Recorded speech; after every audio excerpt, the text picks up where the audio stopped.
Good afternoon, everyone. My name is Kobe Rizik, and I'm on the student board of the Buckley program here at Yale. I'd like to welcome you to our fifth and final installment of the Steve Hayward lecture series on conservatism. Today's lecture is on conservatism, equality, and democracy. Before I introduce Dr. Hayward, I want to make a few quick announcements. Firstly, for those of you who don't know, the Buckley program is an organization dedicated to increasing intellectual diversity and free speech on Yale's campus. We do so in a variety of ways, including hosting lectures, dinner seminars, firing line debates, and conferences. You can learn more about the program at our website, buckleyprogram.com. This week, on Friday, November 30th at 12:30 p.m. at the Heirloom, which is at the study, the Buckley program will host a luncheon discussion on the legendary Soviet dissident and Nobel Prize winner Alexander Solzhenitsyn, who is most famous for describing the conditions of the Soviet gulags. This year is the 100th anniversary of his birth, so the Buckley program has put together a very special event to celebrate. The event will feature Assumption College's Daniel Mahoney and Jay Nordlinger, a senior editor at the National Review. In addition, the Buckley program is pleased to announce we'll be hosting former Senator and Congressman from Oklahoma, Dr. Tom Coburn, for a lecture next Monday, December 3rd at 4:30 p.m. Prior to entering public service, Dr. Coburn practiced medicine in his home state of Oklahoma. He ran for Congress in 1994 and represented Oklahoma's 2nd Congressional District from 1995 to 2001. He then ran for the Senate in 2004 and served there from 2005 to 2011. Please join us next Monday for this free and open to the public event. Now on to Dr. Hayward. Dr. Steve Hayward is currently a senior resident scholar at the University of California, Berkeley's Institute of Government. He's also the Thomas Smith Distinguished Fellow at the John M. Ashbrook Center at Ashland University. Dr. Hayward has written many books on topics such as the environment and President Ronald Reagan. His writings have also been featured in many prominent publications, ranging from the National Review to the New York Times to the Wall Street Journal. We're very excited to have Dr. Hayward here with us today to share his thoughts on conservatism. Finally, I'd like to note that this is the 5th of a series of 5 lectures that Dr. Hayward has given over the course of the semester. We would like to thank him graciously for taking the time to come to campus this fall, and I think I speak for all of us when I say his lectures have been truly engaging, informative, and creative. With that, please join me in warmly welcoming Dr. Steve Hayward. Thank you. Thanks very much. Actually, I've got some bad news for you, which is that although this is the 5th and final lecture for this semester, I'm coming back. I'm still in the course of figuring out a sequel of 5 more lectures and seminars to be given next semester, dates and topics to be announced, although one of the topics, or maybe more, is going to be an extension of what I do today. I decided a while ago to, have to take on the subject of equality because it's, central to so many of our political disputations today and for a very long time. And what I realized in going through, my thoughts and putting together notes is that it was too much to cover in one, even long lecture of 35, 40 minutes or so. And so today I'm actually only going to treat 2 aspects of the subject, and I'm going to come back to the subject and treat several more in a future lecture. And I'll back into it this way. I decided to take as my coda today a line from the comic novelist Peter DeVries. It's actually the first sentence of one of his novels, bearing the novel's called The Prick of Noon. Okay. And the opening line is, "The problem with treating people as equals is that the first thing you know, they may be doing the same thing to you." Now, he's very good at opening lines like that in his novels. I've always found that a deliciously perfect line because it does the work of any number of long treatises about how especially contemporary progressivism in practice demands the rule of an expert class whose presumed superiority of wisdom constitutes their claim to rule the rest of us in the name of equality. Now, like I say, it's an enormous topic, and I am surprised. I've looked around a little bit. Although equality is talked about a lot in particular disciplines, economics, sociology, history, any of the particular disciplines these days that end in studies, of course. But I've yet to find a sort of dedicated course to just the subject of equality itself, a wide-ranging interdisciplinary treatment of it. And I think that's, maybe it reflects our academic specialization, but I think we're missing something there. And as I say, it's not news that equality is at the center of modern politics here and elsewhere, whether it's on policy matters like access to health care or housing or education and civil rights. And I think we see it most of the time in two main ways. One, it's often expressed as postulates of human rights. We talk about a right to health care, a right to education, and so forth. But it's also, and I think more controversially, used as the lens to bring indictments on our social order. Nothing is more typical today than in our political discourse than for any observed inequality, whether it's average wages between men and women, average earnings, or distribution of wealth, right? Any of those, or just differences between the races, of course, are the most sensitive. And any observed inequality is taken as ipso facto proof of injustice and presumed that it can only be the result of invidious discrimination or oppression, especially the oppression of racism, patriarchy, colonialism, and also neoliberalism. I have to come back to that later. Neoliberalism is, near as I can tell, what we used to call capitalism, but now it's sort of grown into something more than just capitalism. So the point is that equality and inequality have become the battering rams, and it's obviously mixed up in what we wrap up today under the heading of identity politics. I try to avoid that phrase, as I do with most phrases or cliches that come into common use or overuse. I find that any number of terms, when they become so commonly used, they end up, they cease being useful and end up becoming conversation stoppers rather than starters. And I think this has been a long time in coming. It's not just brand new in the last few years. Alexis de Tocqueville anticipated how equality would metastasize. And he wrote in several passages in Democracy in America how the more equal America became, the more acutely we would come to obsess with the remaining inequalities. And in fact, he worried that Americans would come to prefer equality over liberty. In fact, one of his early chapters in Democracy in America is entitled, quote, "Why Democratic Nations Show a More Ardent and Enduring Love of Equality Than of Liberty." And he wrote in that chapter, among other things, this, quote, "But for equality, their passion is ardent, insatiable, incessant, invincible. They call for equality and freedom, and if they cannot obtain that, they will still call for equality in slavery." And that was 1840 or so he wrote that, so quite a while ago. Now, as I say, I propose for this relatively first short lecture to treat just two aspects of equality. First, I'm going to talk a bit about what I will describe as the sociology of egalitarianism and make a distinction between equality, in various ways it can be understood, and egalitarianism, which I think has become an ideology. And then second, I want to talk specifically about the American career of equality. In particular, that famous phrase in the Declaration of Independence, we hold these truths to be self-evident that all men are created equal. And that is a question that divides conservatives, actually. And I will connect these two aspects at the very end. It may not be obvious at first how they connect, but I think they do. Now, as the controversies have flared in recent years about equality and oppressions and microaggressions and all the other things that you're familiar with, my mind ran back to a classic essay from 1972 by this distinguished political scientist Aaron Wildavsky, who was a Yale PhD, by the way. I'm going to feature most of the figures I'm going to mention today are all Yale products, by coincidence. Not really. Anyway, Wildavsky in 1972 wrote an essay called The Search for the Oppressed. And he was a provocative, an interesting political scientist, very distinguished, president of the American Political Science Association. He taught at Berkeley, where I am, and died in 1993. But he noted that equality has been called the graveyard of political theorists. And so rather than try and work out the theory very far, he decided to try and take a somewhat empirical approach. And along the way, he was trying to talk about how egalitarianism became a self-serving ideology of the elite. So here was his empirical calculation.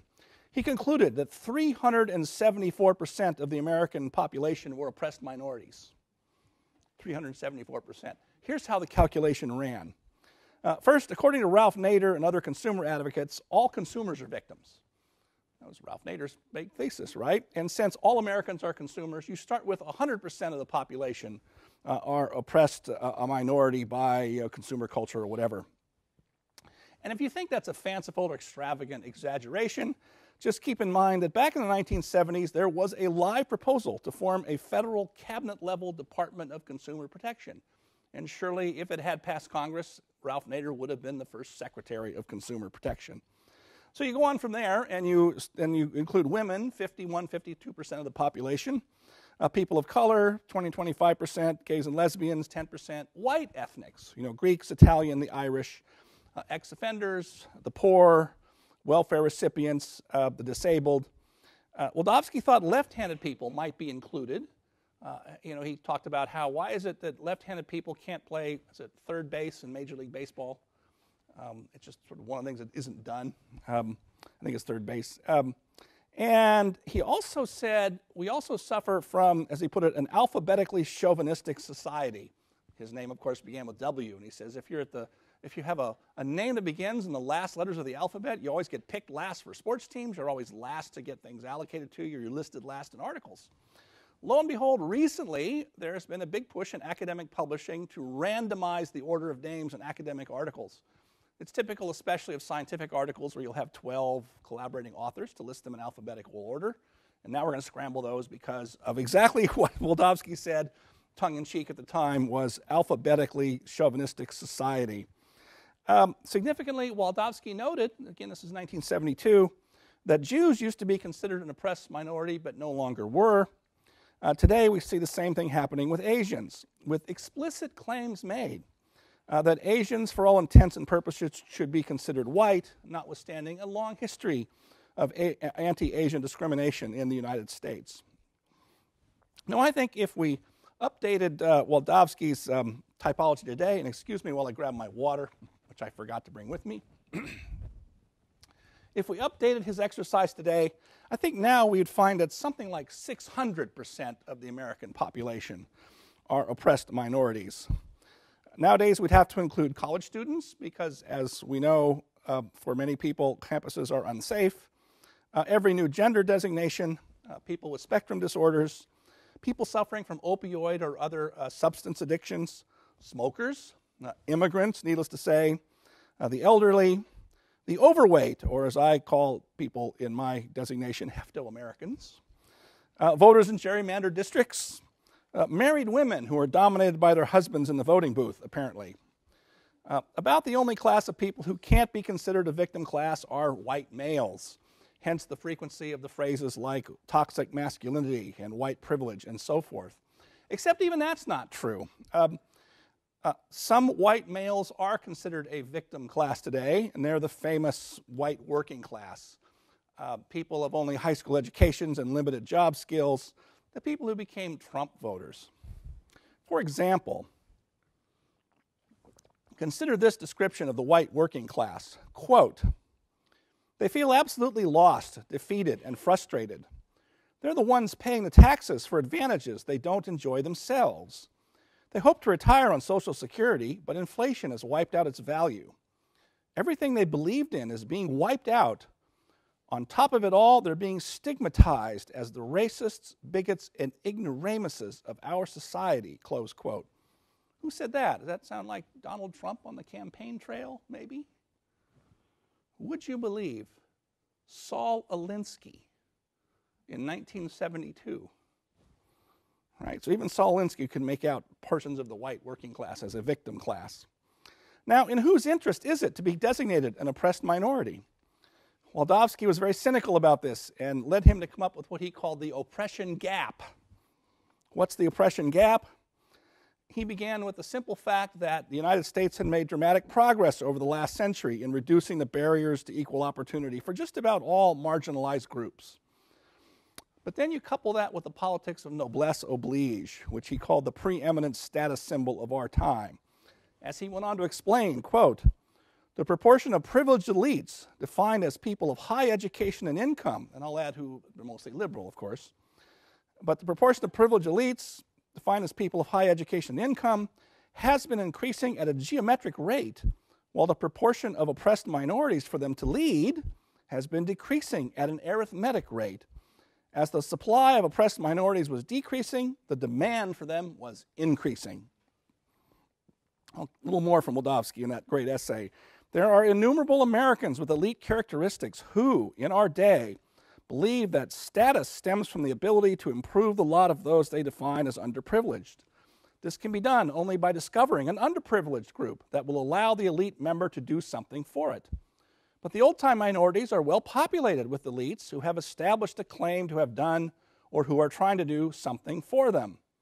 The best, the most efficient, the cheapest way of gaining reward, therefore, is to find a hitherto undiscovered oppressed minority and do something for or to it before anyone else does. It stands to reason that oppressed minorities do not proliferate in a just society. I might just stop right there and dwell on that sentence.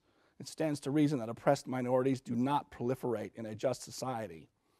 To continue with Wildavsky, to justify its aspirations for leadership, therefore, the privileged elite has a vested interest in crying that society is foul. The need to rationalize the position explains an otherwise incredible phenomenon. Injustice in America grows apparently in direct proportion to efforts to alleviate it. I pause here to note that from the discourse you hear so often, especially at universities, but also the radical left-wing press, you would think that today things have never been worse for women and minorities. Worse than they were in the 1950s or 40s or the 20s, right? Instead, we nowadays are on Inspector Javert-like hunts for micro and nano and pico aggressions, as I call them, and every other wrong that can be imagined. And it does require some imagination. The latest one I've heard is, just in the last couple of weeks, is that the shorthand phrase that's been used for a long time no see, is a racist phrase because it's thought to mock what was thought to be Asian patterns of speech that don't use the definite articles. And maybe there's something to that, but I can think of lots of people use this as a shorthand. There's lots of other phrases. I mean, the way the word bro is used, I'm not certain what the career of that phrase, that term, and the phrases it's incorporated with is going to lead to. We're now not supposed to say long time no see when you run into somebody you haven't seen in a long time. Now, I think that, slight detour here, Wildavsky's understanding of the liberal impulse of noblesse oblige that needs oppressed minorities, it's not unique to him. It tracks very closely with the insight of a classic book, The Liberal Mind by Kenneth Minogue, a British political philosopher, from way back in 1963, so quite a while ago now. And the opening of the book, I'm trying to share it with you. I think it's very good. The story of liberalism, as liberals tell it, is rather like the legend of St. George and the Dragon. After many centuries of hopelessness and superstition, St. George, in the guise of rationality, appeared in the world somewhere about the 16th century. The first dragon upon whom he turned his lance were those of despotic kingship and religious intolerance. These battles won, he rested for a time, until such questions as slavery or prison conditions or the state of the poor began to command his attention. During the 19th century, his lance was never still, prodding this way and that against the inert scaliness of privilege, vested interest, or patrician insolence. But unlike St. George, he did not know when to retire. The more he succeeded, the more he became bewitched with the thought of a world free of dragons, and the less capable he became of ever returning to private life. He needed his dragons. He could only live by fighting for causes: the people, the poor, the exploited, the colonially oppressed, the underprivileged, and the underdeveloped. As an aging warrior, he grew breathless in his pursuit of smaller and smaller dragons, for the big dragons were now harder to come by. And I think that's a pretty good description and metaphor for the circumstances we see today. One last thing from Wildavsky, just to gild this point. The quote here: "The beauty of the search for the oppressed is that it generates its own growth. The more minorities one finds, the more there turn out to be. For the discovery of oppressed minorities is invariably followed by efforts to compensate the victims in the form of special treatment." Today, I think Wildavsky's oppression gap has widened into a chasm and has given us the proliferation of what I call, and others call, the diversity and inclusion industry, along with ever more inventive applications of civil rights laws. Now, I want to suggest that this impulse is not equality rightly understood, but is egalitarianism turned into an ideology and really run amok. And what I want to do here is hit the reset button and go back to the beginning for a moment, so to speak. And in a very brief and wholly inadequate synoptic account of the rise of equality, bring us to the American understanding of the idea and some of the challenges it has presented over the years, and then try and tie this all together. It's thought, as was suggested in that quote from Kenneth Minogue about the rise of liberalism as part of the move to rationality and the Enlightenment, that's the general account about equality as a postulate of democracy in the Enlightenment. And although that's true, I actually think it's not completely correct. It's usually presumed that all earlier ages of Western civilization, at least, were constrained by their historical horizons and could not have conceived of equality as we do today, which is why slavery, not to mention patriarchy, among other affronts to equality, was a widespread practice in human society everywhere until about 200-300 years ago. And yet, we do find, for example, Socrates in Book 5 of the Republic, shocking, as he liked to do, his audience with the question, quote, "Can it be that a woman doesn't differ in her nature very much from a man?" And Socrates goes on from there for the next several pages to defend the potential of a near-complete social and political equality of women and men. 25 years before Seneca Falls or Ms. Magazine. The New Testament, read a certain way, propounds the radical idea of the equality of all humans before one God. And I'll just slide by here that monotheism is an important part of the story of equality, but takes too long to develop and would take me off in the realm of theology for a while. But that's not merely a coincidence. And then in the Middle Ages, you see figures like Marsilius of Padua or Nicholas of Cusa, other obscure figures to us now, but both arguing that all people should have a share in or participate in law and government. And of course, that brings us to the most famous or profound mark in political history, that line in the Declaration of Independence, "We hold these truths to be self-evident that all men are created equal." When asked later to explain more of what he meant, Thomas Jefferson said that he was intending to have a condensed expression of the American mind, as he put it, combining what he called all the harmonizing sentiments of the day, derived from what he called the elementary books of public right, and then he listed 4 authors, such as Aristotle, Cicero, Sidney, Locke, etc. I've always thought it interesting that he mentions 2 ancient authors, Aristotle and Cicero, and 2, at that point, modern authors, Sidney and Locke, and said their sentiments could be harmonized. Now, I do want to point out, because I think it's useful, that famous phrase, "all men are created equal," is actually the second place where equal is used in the Declaration. We skip over the first instance of it, and that's in the very first sentence. You may remember that this Declaration begins, "When in the course of human events," then you keep going, "it becomes necessary for one people to dissolve the political bands which have connected them with another," meaning another people. So peoples can be distinct, even though the Declaration is declaring the unity of the human family. Anyway, this is, where was I? Yeah. When it becomes necessary, people dissolve, and to assume among the powers of the earth the separate and equal station to which the laws of nature and nature's God entitle them. So this takes a while to sort of work through and understand what might be contradictory on the surface. On the one hand, as I say, the Declaration asserts in all men are created equal the unity of the human family, the equality of human beings.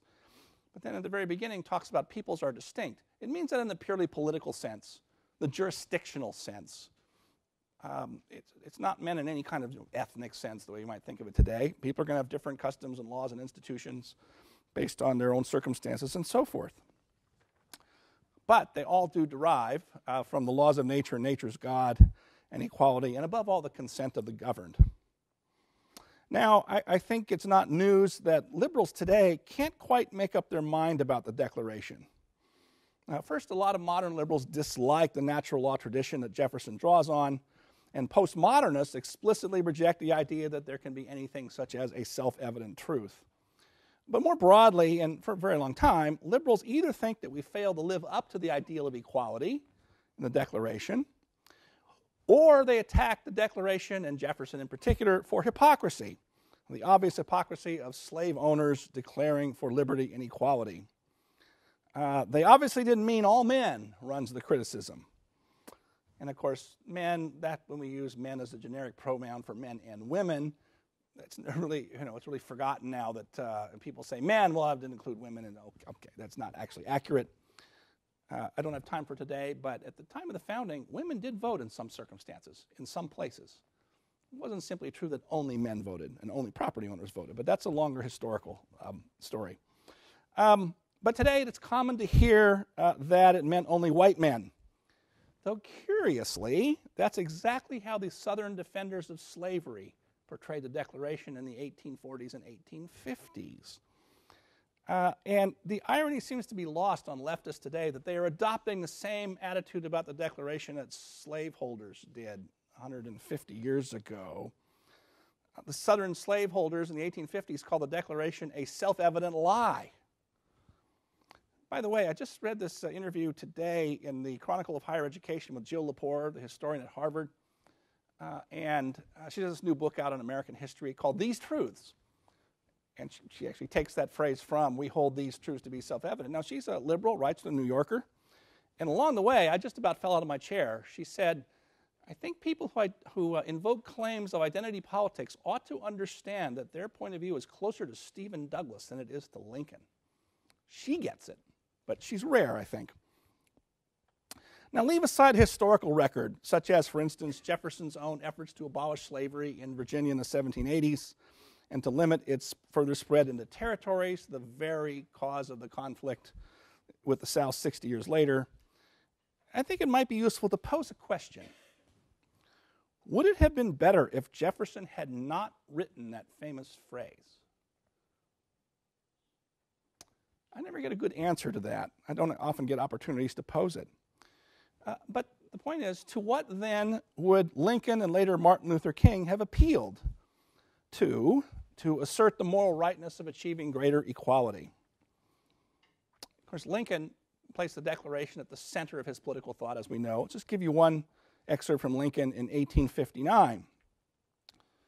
Quote, all honor to Jefferson, the man who, in the concrete pressure of a struggle for national independence by a single people, had the coolness, forecast, and capacity to introduce into a merely revolutionary document an abstract truth applicable to all men and all times. That's an echo of Cicero, by the way. And to so embalm it there, that today and in all coming days it shall be a rebuke and a stumbling block to the very harbingers of reappearing tyranny and oppression. And of course, if you're familiar with the great speeches of Martin Luther King, he referred to the Declaration in particular as one of the title deeds of American democracy, and moreover as a promissory note that now was overdue to be redeemed. Or even more than the famous I Have a Dream speech, he gave a speech on July 4th in 1965, where about the Declaration he says the following: the first saying we notice is an amazing universalism. It doesn't say some men, it says all men. It doesn't say all white men, it says all men, which includes black men. It does not say all Gentiles, it says all men, which includes Jews. It doesn't say all Protestants, it says all men, which includes Catholics. It doesn't even say all theists and believers, it says all men, which includes humanists and agnostics. Never before in the history of the world has a sociopolitical document expressed in such profound, eloquent, and unequivocal language the dignity and worth of human personality. Now, I want to say continue with this for just one more minute or two. The idea that, as I mentioned, is current today, that the Declaration did not include non-white people, found its way officially into our constitutional order, if you know your history, in the infamous Dred Scott decision in 1857. I think it's useful to hear the climax of Lincoln's critique of that decision because it expresses succinctly how the idea of equality was understood and intended by the founders. This is a long quote. I apologize for it, but I find a lot of people don't know it or have never heard it. So I think it behooves us to hear the climax of it. The whole thing that you can find on the internet, of course. The whole thing's worth reading, but this is the heart of it right here. Chief Justice Taney, in his opinion in the Dred Scott case, admits that the language of the Declaration is broad enough to include the whole human family. But he and Judge Douglas argue that the authors of that instrument did not intend to include Negroes, by the fact that they did not at once actually place them on an equality with whites. That's very similar to the criticism you hear today. You said all men are created equal, but you allowed slavery to persist for decades and other forms of inequality, right? Now, this grave argument comes to just nothing at all by the other fact that they did not at once or ever afterwards actually place all white people on an equality with one or another. And this is the staple argument of both the Chief Justice and the Senator for doing this obvious violence to the plain, unmistakable language of the Declaration. I think the authors of that notable instrument intended to include all men, but they did not intend to declare all men equal in all respects. They did not mean to say that all were equal in color, size, intellect, moral developments, or social capacity. They defined with tolerable distinctness in what respects they did consider all men equal in certain inalienable rights, among which are life, liberty, and the pursuit of happiness. This they said, and this they meant. They did not mean to assert the obvious untruth that they were actually enjoying that equality, nor yet that they were about to confer it immediately upon them. In fact, they had no power to confer such a boon. Lincoln had a good grasp of the essential problem of ends and means, which is often lost today. To continue, they meant simply to declare the right so that the enforcement of it might follow as fast as circumstances should permit. They meant to set up a standard maxim for free society, which should be familiar to all and revered by all, constantly looked to, constantly labored for, and even though never perfectly attained, constantly approximated, and thereby constantly spreading and deepening its influence, and augmenting the happiness and value of life to all people of all colors everywhere. The assertion that all men are created equal was of no practical use in effecting our separation from Great Britain. It was placed in the Declaration not for that, but for future use. Its authors meant it to be, thank God, as it is now proving itself, a stumbling block to those who in after times might seek to turn a free people back into the hateful paths of despotism. They knew the proneness of prosperity to breed tyrants, and they meant that when such should reappear in this fair land and commence their vocation, they should find left for them at least one hard nut to crack. By the way, the conclusion of that speech he gave on the Dred Scott case actually had the audience laughing at points because he got very sarcastic about Douglas. And there's some fun parts where it doesn't necessarily come through in reading it. It takes some imagination to capture how the audience might be responding. But contemporary press accounts talked about how the audience was roaring with laughter when he talked about, the way, if you listen to Judge Douglas, anybody who was not an Englishman or descended from an Englishman is just gone to pot. The phrase he actually uses the phrase gone to pot and talks about what a wreck-mangled ruin Douglas and his views leave the Declaration in. It's a wonderful piece of rhetoric. Now, here is the problem, as Tocqueville hinted in as early as 1840, and even you can make out, I think, in Lincoln's talk, is what's the limit of this? How's this going to unfold? Are we going to, is the demand for more and more equality ever reach some asymptotic point beyond which it can't go much further? And a lot of conservatives over the years have really not liked the Declaration very much. Russell Kirk kind of made his peace with it, but at various times he said it's too French, right? It's too much like those French revolutionaries. And in modern times, and even, the difficulty is suggested in Lincoln's phrase in the middle of that even, constantly approximated, even though never perfectly attained.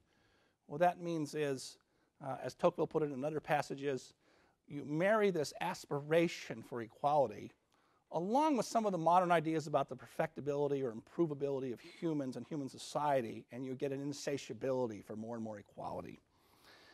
And it's hard to draw bright lines there. I mean, that's a noble impulse. It often has been an extremely noble and important impulse. But at some point, as I suggested opening up today, it slips over from protecting equal rights, equal opportunity, usually portray this as a clash between equal opportunity and equal conditions or equal result, and it lapses into an egalitarianism that becomes, as the founders like James Madison worried, very rapacious. I'm going to come back to some of the, well, actually, I'll just preview it this way. Friedrich Hayek, and I'm going to talk about him in a future lecture at some length, he liked to say, it's one thing to treat people as equals. It's another thing to try and make them so in every respect, because that's an inherently corrupting enterprise. Let's see here. I want to now bring in two last characters here to talk about. One is, as I say, conservatives have divided on this issue between some who say this, the embrace of equality is a problem and it's always just going to be lead to the kind of controversies I referred to at the beginning. There are other conservatives who defend the idea as a conservative principle. They defend it in the terms Jefferson and Madison understood as connected to the ideas of natural rights and consent. I may say a little bit more about this. And two of the people who battled over this the most intelligently and at greatest length turned out to be two more Yale people. One was Harry Jaffa, Yale class of 1940, and the other was Wilmore Kendall, distinguished political scientist who taught here at Yale in the 1950s and left here in the early 1960s. Great acrimonious story. He's one of the great political scientists, I think, of the mid-century. He died sadly around the age of 51 or so in 1968, I think, from a heart attack. Fascinating guy. And Jaffa was a great champion of Lincoln and equality. He argued equality is a conservative principle at great length. He thinks Lincoln is the preeminent defender of the essential connection between the Declaration and the Constitution. And Kendall, with whom he was good friends, they used to talk for hours late at night on the phone, disagreed sharply. But Jaffa understood that the problem I'm laying out. I'll just give you one quote of his from an early essay of his. That'll sound a little bit, I think, like an echo of Lincoln about Dred Scott. Quote, "It was not to be supposed, because of America's dedication to the political creed set forth in the preamble to the Declaration of Independence, that conflicts as to national purpose were thereby to be avoided. In inviting men to aspire to what they could never wholly attain, it engendered frustrations which could not but embitter political life. Like the gospel, in the name of peace, it brought not peace, but a sword. Sooner or later, the experiment in popular government had to face the question of just how wrong the opinion of the governed might be and still continue to constitute the foundation for the just powers of government. From this you will see that the Declaration of Independence, while it propounded a purpose, propounded a problem as well."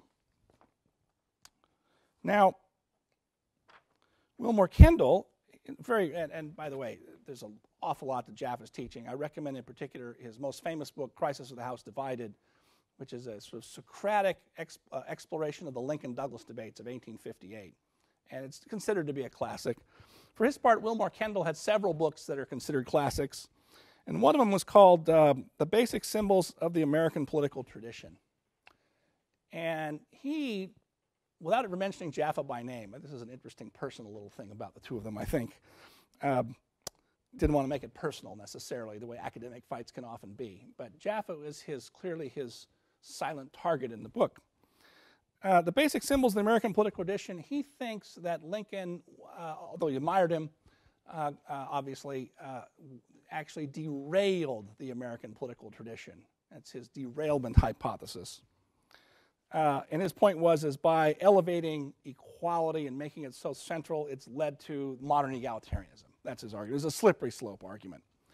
Instead, what Kendall wanted to emphasize was, look, if you look at the development of the American political order, you really want to go back to the Mayflower Compact in 1620 when the ship landed up in Plymouth, and then the Fundamental Orders of Connecticut. And he goes down all the list of these early documents that were not quite constitutions, but were sort of pre-constitutions. They talked about the commitments that people made to one another. And the idea was as a compact, and it was one people, like the Declaration says, getting together and saying, this is us, this is what we're about, this is how we're going to live. Kendall thought that that was a much richer tradition and way of thinking about how America developed and came to the Constitution. And so another way of thinking about this is Professor Jaffa and a lot of people like him think that the Declaration, like Martin Luther King thinks this, the Declaration really encaptures the soul of America. And Wilmore Kendall and others, I think Harvey Mansfield fits in this camp to some extent, think the Constitution captures the soul of America or expresses the soul of America. Now it's interesting that the word equal did not appear in the original Constitution. The word equal does not arrive until the 14th Amendment, after the Civil War, right? When it's necessary to have the Equal Protection Clause in the 14th Amendment to undo the damage of the Dred Scott case, right? Now there's a lot more to be said about all this. Another way of thinking about it is this is a contest between history versus philosophy, right? It's a contest between the general school of thought that exists in left and right. It's not necessarily ideological, that we are the products of historical processes. Makes good sense. Versus another school of thought that also spans the political spectrum, that no, we should emphasize or understand the human experience through rational categories, through philosophy. And that's a long-running debate, and that will continue to be a long-running debate as long as there are human beings.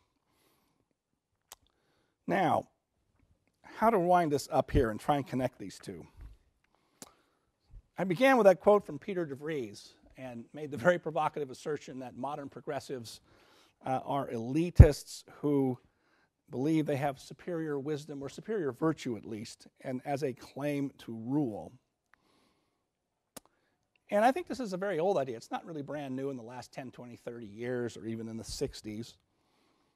To make a long story short, you really ought to go back to the progressivism of 100 years ago, especially Woodrow Wilson, but not only Woodrow Wilson.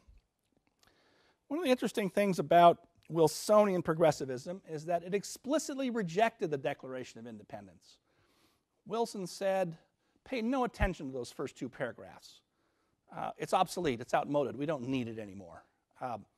He said, more than one of his interesting books, and remember he was our only PhD president, he said modern constitutions, so I put it this way, let me get the whole quote right. He said the original Constitution was built on a Newtonian theory of the universe, where every action has an equal and opposite reaction. If you remember the old simple way of explaining Newtonian physics.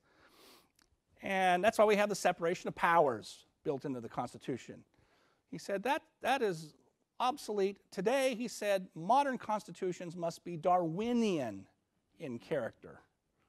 People think of social Darwinism as a phenomenon of the right in the 1880s, but really it existed on the sort of progressivism as well, and even more so.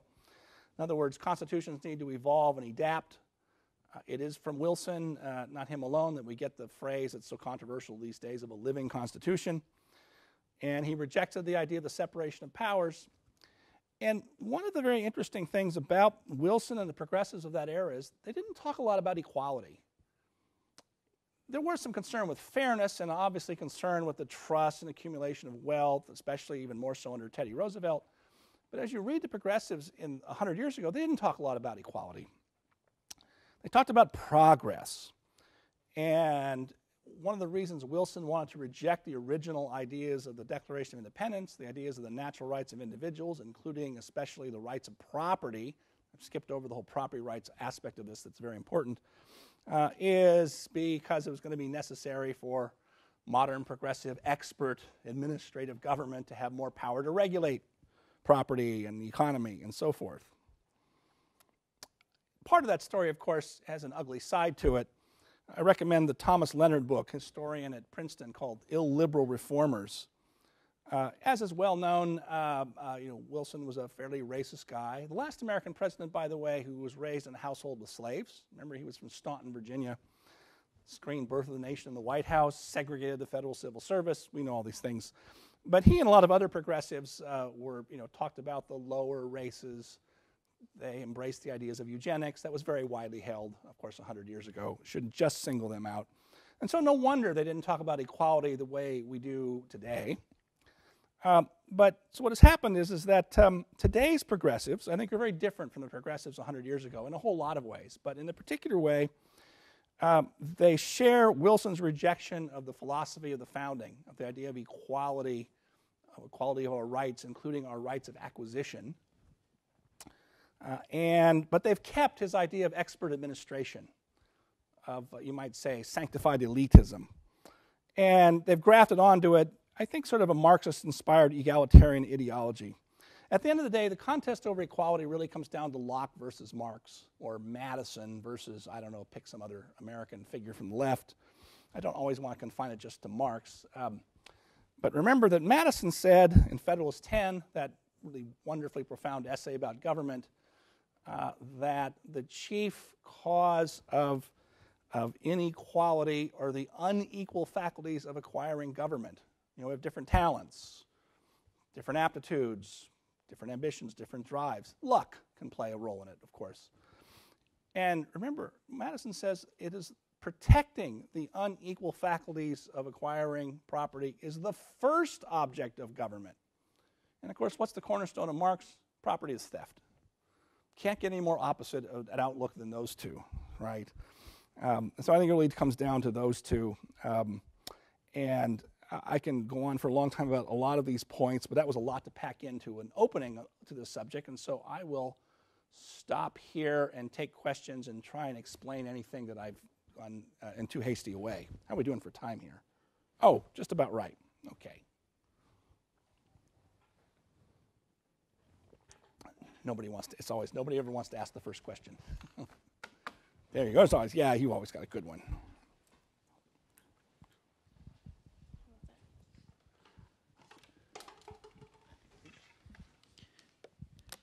Thank you very much. I just had perhaps it's a complex question on what Jefferson's doing then if the first two paragraphs, according to Wilson, ought to be thrown out. Yeah.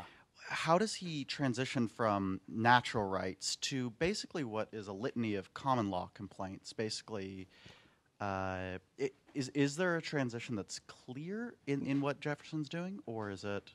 Wait, what Jefferson's doing or what Wilson's doing? What Jefferson's doing. I think Wilson's fairly clear on the way he expresses it, but in how Jefferson begins with natural law. I think Wilson is very murky and hard to make out. But let's take Jefferson first. I didn't today, I thought about going through the Declaration in more detail, those first two paragraphs, because the next sentence is, in fact, I had this in my notes, but I skipped over it in the interest of time.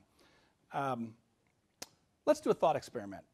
Suppose Jefferson had left out that phrase, all men are created equal. Suppose it just said, we hold these truths to be self-evident, that individuals are endowed by the Creator with certain inalienable rights, such as life, liberty, pursuit of happiness. Okay.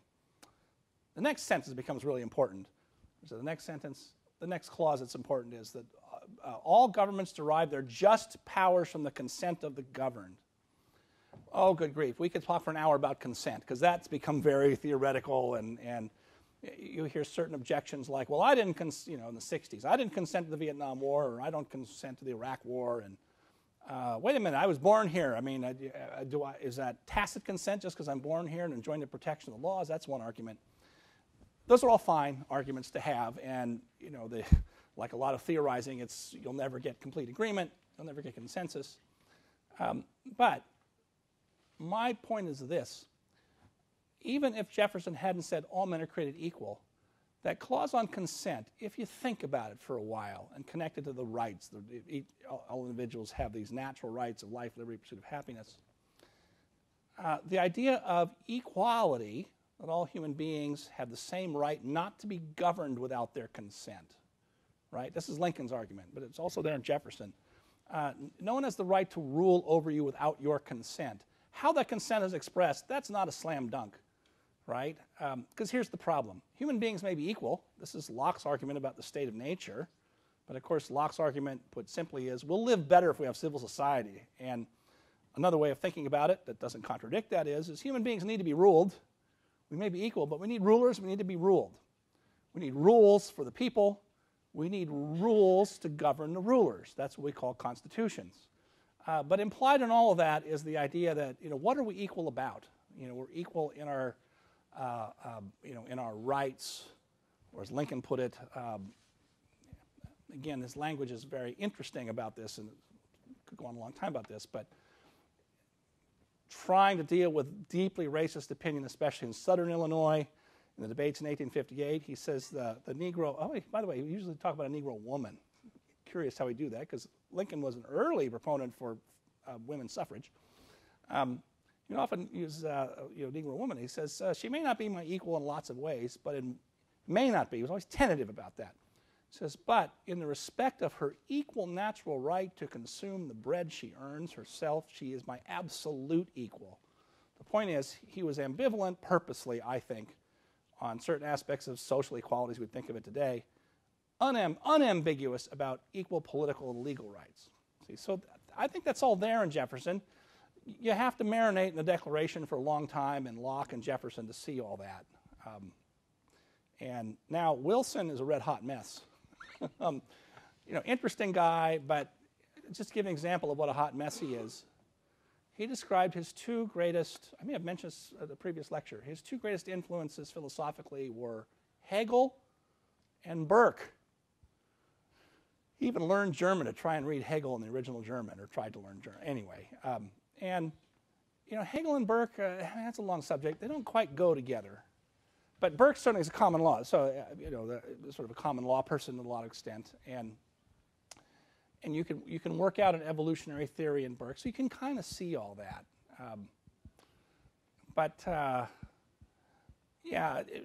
Wilson can be very contradictory. You're trying to read him through, and which is a little surprising for someone who was an academic and wrote these treatises, right? But he's very clear. More than once, it's not just one place. There's several places he trashes the Declaration. And individual liberty. See, one thing I left out here is the progressives. Wilson was not alone. That was a widespread point of view.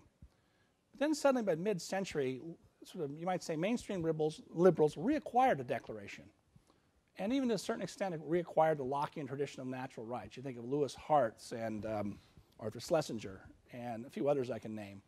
Why was that? Well, really, it's because of totalitarianism, Nazism, communism, which nobody, at the time Wilson's writing, even before he's president, nobody sees that coming. It was unimaginable, right? And that caused a lot of rethinking. And in fact, there's a famous progressive, Carl Becker, who wrote a very good book about the Declaration in 1922. He says, this is all obsolete. And in 1941, he writes in a preface to a new edition where he changes his mind.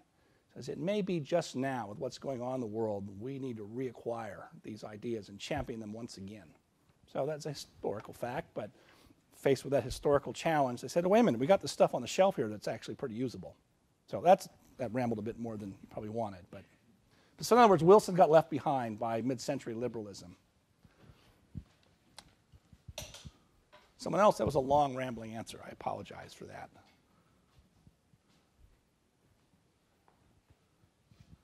I warn everybody out. Well, that was a lot. Well, I will be back next semester. We've got the dates. We're still working out exactly the scheme. I'll just give you a little preview. I am going to give a talk about, Hayek and political economy and, free economy versus planned economies and so forth. But then I'm also going to, I think, channel my inner Thomas Sowell and talk about social science and equality and draw a little closer into some of the contemporary debates we have. But I thought today I'd just throw out a couple of things that I think are neglected and fun, and anyhow, it's a lot to do. So unless somebody else, thank you all very much.